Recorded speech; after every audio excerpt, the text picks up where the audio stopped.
વિશે આસપાસ આજે વિદ્યાર્થી મિત્રો સ્વચ્છતા વિશે ચાર્ટ દ્વારા માહિતી આપશે. આપણે કચરો કચરાપેટીમાં નાખવો જોઈએ. સ્વચ્છતા અને સફાઈના ગુણોનો વિકાસ નાનપણથી દરેકના જીવનમાં હોવો જોઈએ. આપણે ઘર, શાળા અને ગામ અને સમાજમાં સ્વચ્છતા રાખવી જોઈએ. સ્વચ્છ ભારત સુંદર ભારત. Very good. સ્વચ્છ ભારત સુંદર ભારત.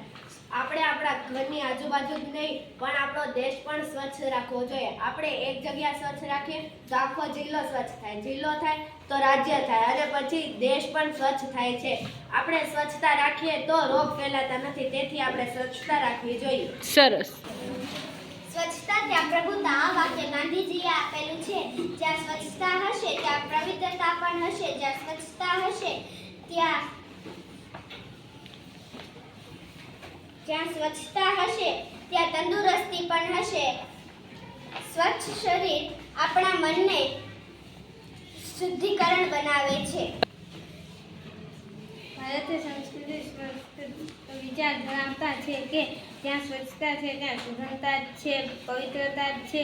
આવી દૃઢ માન્યતા ધરાવતા આપણા દેશની આજે જે પરિસ્થિતિ છે તે જોતા આપણું માથું શરમથી નીચે ઝૂકી જવું જોઈએ. એક સમય હતો કે જ્યારે આપણો દેશ સોને કી ચિડિયા કહેવાતો હતો. સંપૂર્ણ સ્વચ્છતા, શુદ્ધતા, પવિત્રતા, દિવ્યતા હતી. જ્યાં સ્વચ્છતા હશે ત્યાં તંદુરસ્તી હશે. માત્ર ઘર અને આંગણું જ નહીં, જાહેર સ્થળો પણ સ્વચ્છ રાખવા જોઈએ. સરસ.